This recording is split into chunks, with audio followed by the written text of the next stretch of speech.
कानून व्यवस्था बिगाड़ने की इजाज़त किसी को नहीं दी जा सकती। पहले भी जिस तरीके से आंदोलन हुए, जिसमें चाहे वो लाल किले पर चढ़ने की बात थी और जो जिस तरीके से लॉ एंड ऑर्डर की स्थिति आई, तो उसकी इजाज़त किसी को भी नहीं दी जा सकती।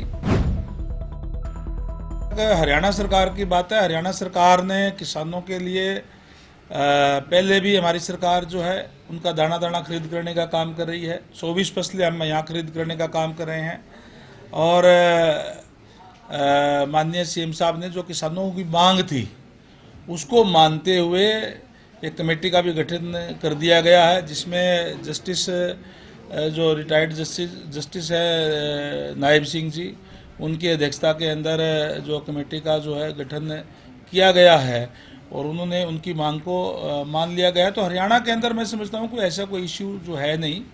अभी भी अगर मैं बात करूँ हरियाणा प्रदेश की, तो हरियाणा के अंदर हमने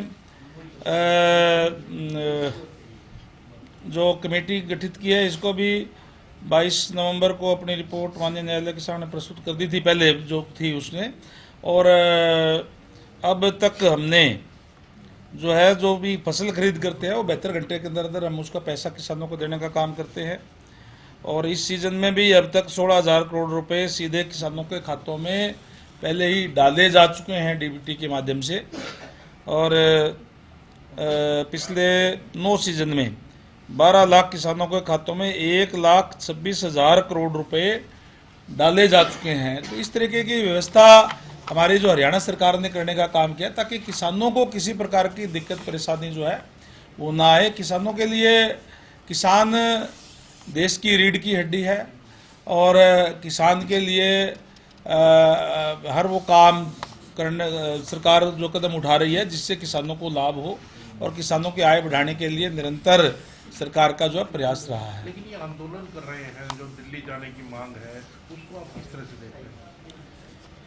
देखिए, कानून व्यवस्था बिगाड़ने की इजाज़त किसी को नहीं दी जा सकती। पहले भी जिस तरीके से आंदोलन हुए, जिसमें चाहे वो लाल किले पर चढ़ने की बात थी और जो जिस तरीके से लॉ एंड ऑर्डर की स्थिति आई, तो उसकी इजाज़त किसी को भी नहीं दी जा सकती। बाकी आराम से कोई भी जाए आए, कोई दिक्कत नहीं है। खापों ने भी समर्थन दिया है इस आंदोलन को, किसानों के, उस पर क्या? देखिए, हरियाणा प्रदेश की जहाँ तक बात है, मैंने कहा कि हम एक एक दाना किसान का खरीद रहे हैं, सारी की सारी फसलें एमएसपी पे खरीद रहे हैं। तो मुझे लगता नहीं कि स्टेट का कोई इश्यू जो है किसानों का कोई बचा हुआ है। हमसे जुड़े रहने के लिए हमारे YouTube चैनल को सब्सक्राइब करें और नई वीडियो की नोटिफिकेशन के लिए बेल आइकॉन को दबाएं। अगर आप ये वीडियो Facebook पर देख रहे हैं तो लाइक जरूर करें और ज्यादा से ज्यादा शेयर करें। धन्यवाद।